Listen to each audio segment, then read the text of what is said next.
¿Qué tal? ¿Cómo están, queridos amigos y hermanos? Dios bendiga en Cristo y María. Quienes habla es Fray Giovanni Luicio Mas y pertenezco a la Asociación Canónica de la Iglesia Católica, Orden de los Pobres Caballeros de Cristo, con un podcast más de Palabras de Vida.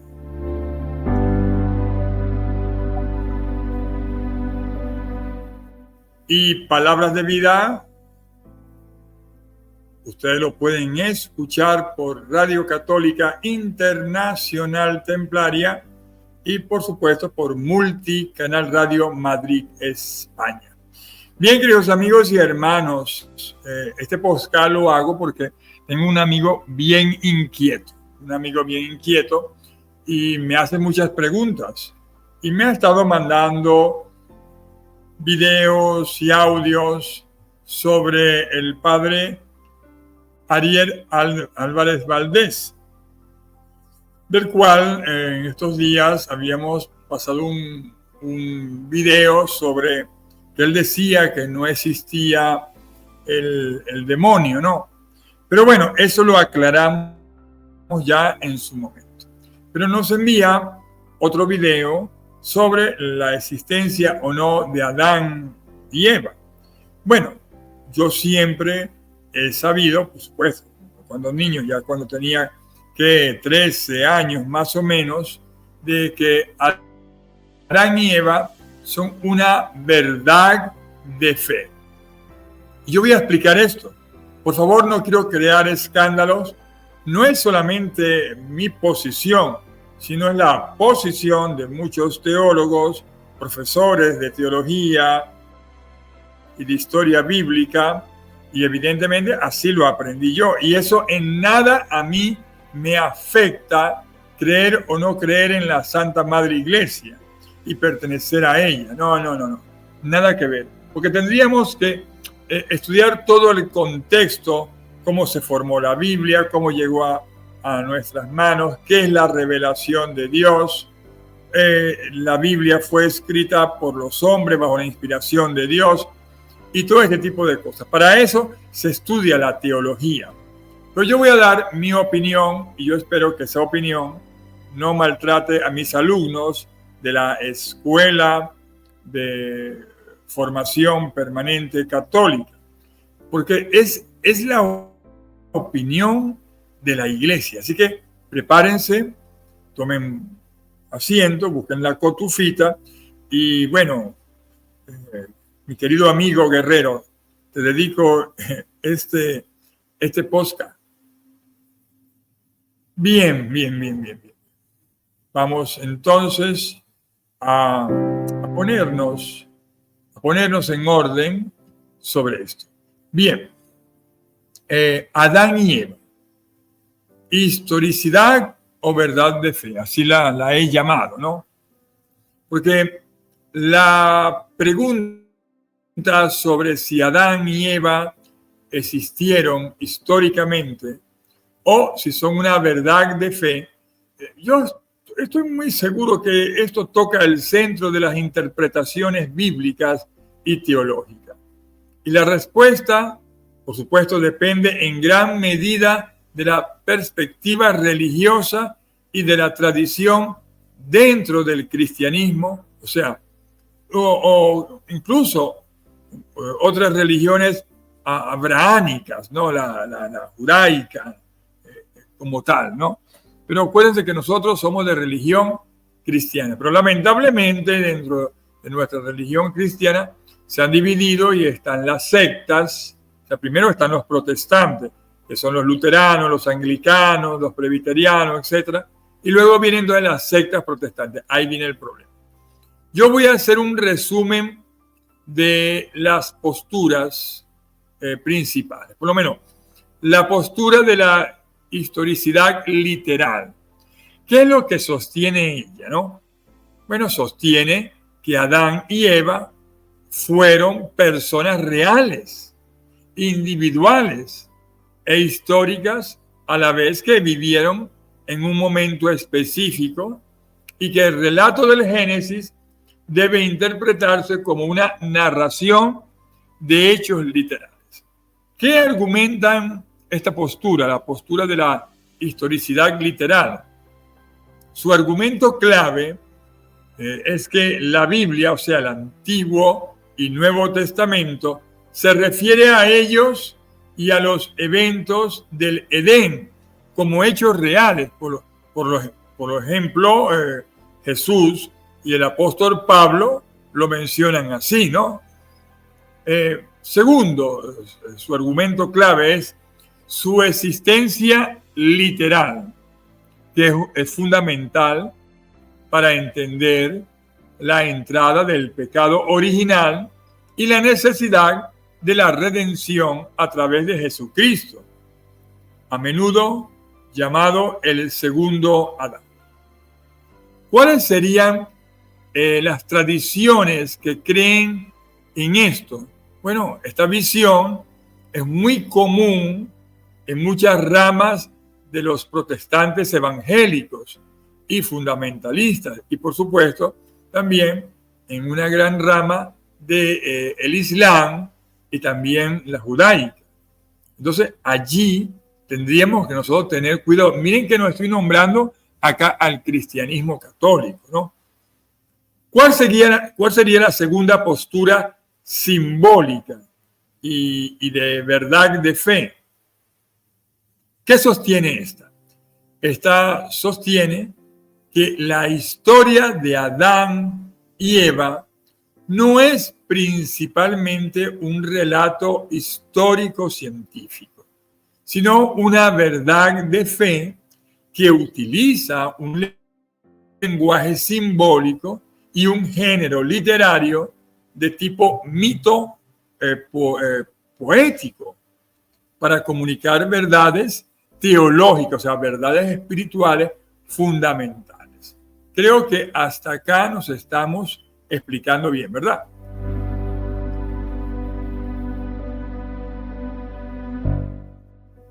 Esto es importante porque en la Biblia existen géneros literarios.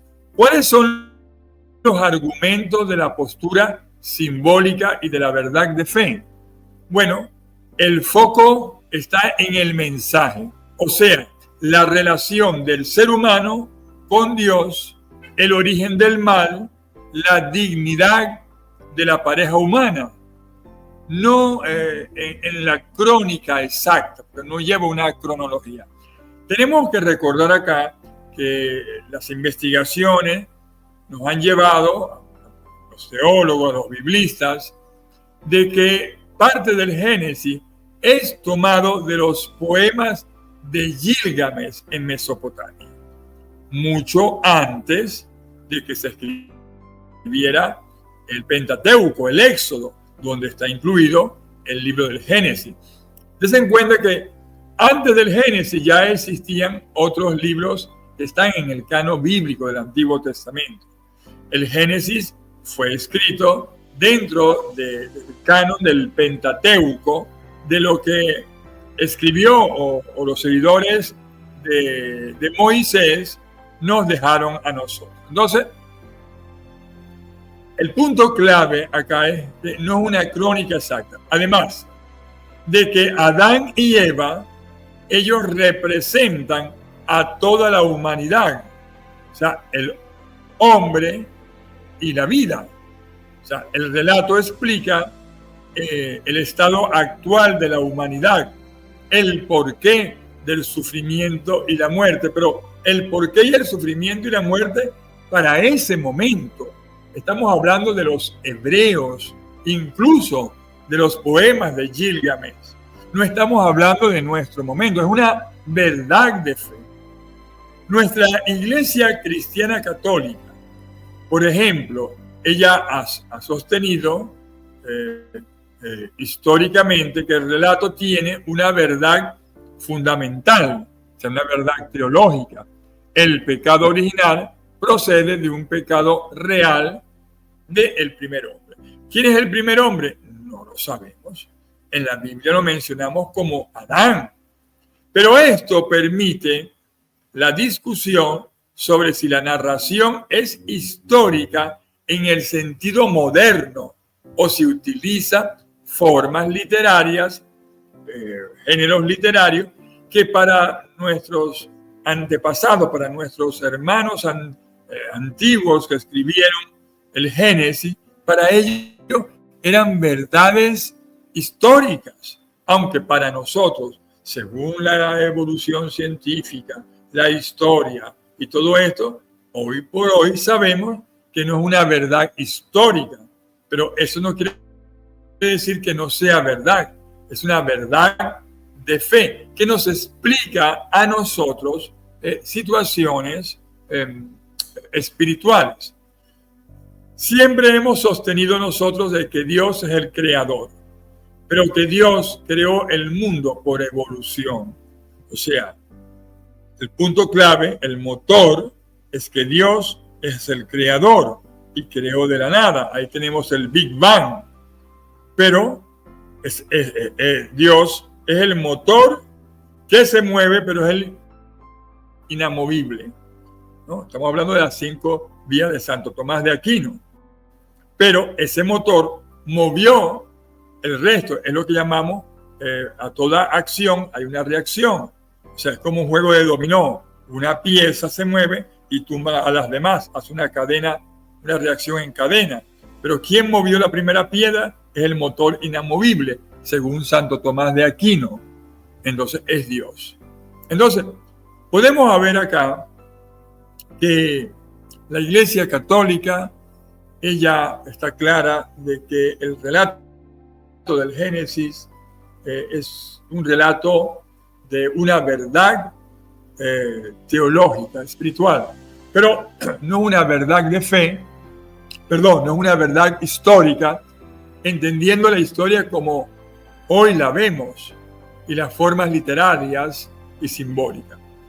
Tradiciones desde esta visión es común que el cristianismo católico y gran parte del judaísmo y muchas corrientes del cristianismo liberal y académico que buscan armonizar la fe con los hallazgos científicos como la evolución, o sea, la fe y la razón, nosotros estamos claros de que Adán y Eva no existieron en el sentido estricto histórico, pero que para los antiguos, para ese momento, para ellos era historia, era su mundo, y eso quedó plasmado en el libro del Pentateuco, sobre todo en el libro del Génesis, y nos explica una verdad de fe.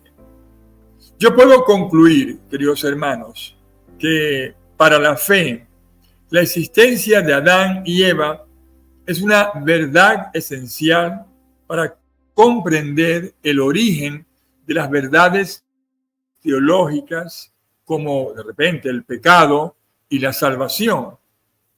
Para la historia o la ciencia, que dentro de esa historia y ciencia, la teología es una ciencia, no hay evidencia arqueológica o biológica que respalde la existencia de una sola pareja de primeros humanos, en el sentido literal del Génesis.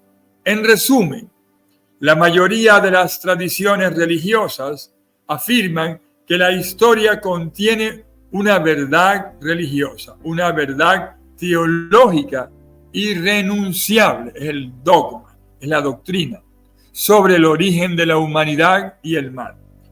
Y mientras que la interpretación de su historicidad literal sigue siendo un tema de debate. Particularmente este servidor, lo decimos, Adán y Eva no existieron en el sentido de la existencia como tal física, sino que existieron dentro del mensaje simbólico que nos dice la Biblia. Con decirle a ustedes que la Biblia tiene una ciencia que se llama gematría, que es el estudio de los números en la Biblia. Para la Biblia, en muchos casos, el 1 no es 1, el 2 no es 2, el 3 no es 3. El 1, para muchas cosas en la Biblia, es Dios. El 2 es la dualidad del bien y el mal, el hombre. Imagínense usted, el 3 es el pasado, el presente, el futuro. El 4 es norte, sur, este, oeste, la globalidad de la humanidad. Por eso cuando vemos en la Biblia, en el Apocalipsis, que nos dice a nosotros que se van a salvar solamente 144,000, ¿no?, elegidos, nos está diciendo que el 1, Dios, va a elegir a muchos del norte, del sur, del este y el oeste. Son sentidos literarios que por lo menos a mí no me quita la fe en la Iglesia cristiana católica. No me quita la fe en Dios. Yo lamento que el padre Ariel Álvarez Valdés no supo explicar en su momento de que esto es una verdad de fe y que hay una verdad histórica. Lo lamento, tal vez para ese momento el padre Ariel Álvarez Valdés y la misma Santa Sede no actuaron bien. A mí, hasta ahora, en mis años de servicios como profesor de religión, de muchos años, nadie me ha cortado la cabeza por decir esto. ¿Por qué? Todo el mundo sabe, la Santa Sede, los sacerdotes, todo el mundo sabe de que hay una verdad de fe y una verdad histórica, y que históricamente Adán y Eva no existían. Demos gracias al Señor, nuestro Dios, para poder explicar estas verdades que en nada nos quita a nosotros, y también diciéndole sí, que gran parte de la Biblia fueron hechos históricos, reales, verdaderos, comprobados, pero que fueron narrados en un sentido literal, que no es el nuestro, y que por eso que tenemos que estudiar el hebreo, el arameo, el griego, los géneros literarios, la exégesis, la hermenéutica, el por qué, a quién fue dirigido ese libro, en qué momento se escribió, para entender toda la Sagrada Escritura en todo su contexto y no por eso. Dios los bendiga en Cristo y María. Espero que escuchen sus comentarios. Uy. Yo sé que a mí no me van a cortar la cabeza. Bueno, muchos tienen ganas de cortarme la cabeza, pero por esto no me la van a cortar. Dios los bendiga.